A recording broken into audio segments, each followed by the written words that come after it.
स्वामी।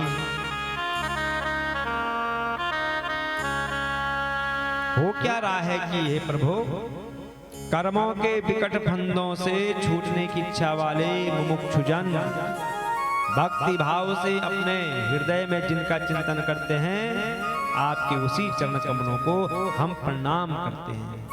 हम बार बार यही चाहते हैं, हमारे मन में यही हो रहा है कि हम केवल आपका ही चिंतन करें, आपका ही भजन करें, आपका ही स्मरण करें।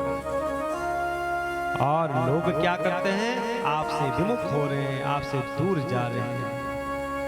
सबसे बड़ा आनंद तो प्रभु आपकी भक्ति में है, आपके श्री चरणों में है। भगवान की स्तुति करी, भगवान को प्रणाम किया और अपने धाम जाने के लिए आकाश में स्थित हो जाते सारे देवता। ब्रह्मा जी ने कहा, प्रभु हमने आपसे कहा कि अवतार लो, धर्म की स्थापना करो, संतों की रक्षा करो, वेद की रक्षा करो, ब्राह्मणों की रक्षा करो, वो कार्य आपने संपादित कर दिया है। अब हम चाहते हैं कि अब आप आ जाइए अपने धाम। अब हम भी आपकी भक्ति करना चाहते हैं, आपके दर्शन करना चाहते हैं। अब यहाँ रहने की आवश्यकता नहीं है प्रभु, अब कोई भी ऐसा कार्य नहीं है जिसके लिए आपको अब इस पृथ्वी में रहना पड़ेगा। इसलिए बैकुंठनाथ अब आ जाइए आप अपने धाम और हमारा भी पालन पोषण कीजिए।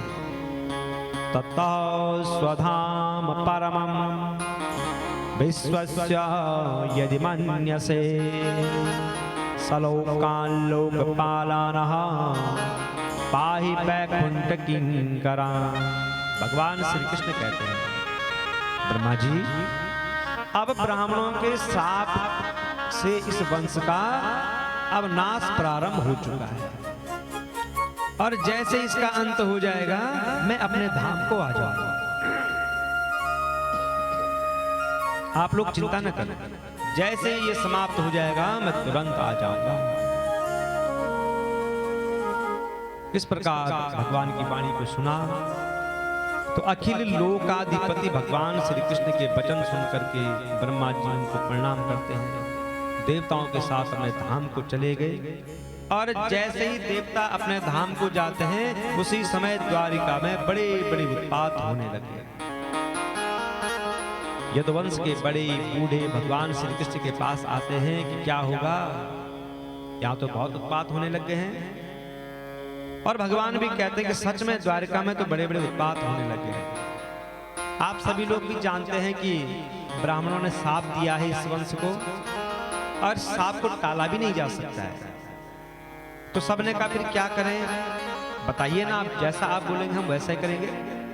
तो भगवान श्री कृष्ण कहते हैं कि यदि हम लोग अपने प्राणों की रक्षा करना चाहते हैं तो हमें यहाँ नहीं रहना चाहिए।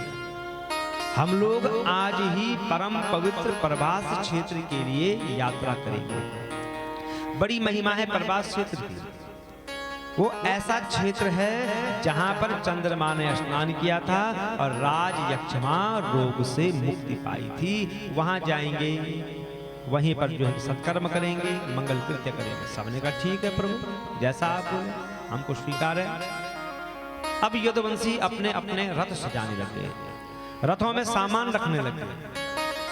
जैसे ही रथ सजा रहे थे उसी समय भगवान श्री कृष्ण के प्रिय सखा, प्रिय सेवक उद्धव जी ने देखा, अरे यदुवंशी कहाँ की तैयारी कर रहे होंगे, कहाँ जा रहे होंगे। तो उद्धव जी दौड़े दौड़े भगवान के पास गए। भगवान बैठे हुए हैं श्री कृष्ण चंद्र जी, हाथ जोड़ते हैं उद्धव जी और कहते हैं कि योगेश्वर आप देवादि देवों के भी अधीश्वर हैं। जो आपकी लीला का श्रवण करता है, जो आपका भजन करता है, आपका कीर्तन करता है, वो तुरंत पवित्र हो जाता है। आप सर्वशक्तिमान हैं प्रभु, आप इस साप को मिटा सकते हैं। जो साप ब्राह्मणों ने दिया है उसे आप मिटा सकते हैं, पर मैं जानता हूं आप ऐसा नहीं करोगे, मुझे सब पता है। मैं जानता हूं आप ऐसा नहीं करोगे। अब आप यदुवंश का संहार करके इस लोक का परित्याग कर दोगे, मैं सब समझता हूं। इसलिए नाहम त्वांग्रि कमलम क्षणार्धम अपि केशव त्यक्तुम समुत्सहे नाथ स्वदामो नाथ मामपि।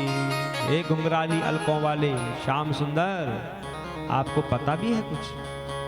अरे मैं आपके बिना एक पल भी नहीं रह सकता हूं।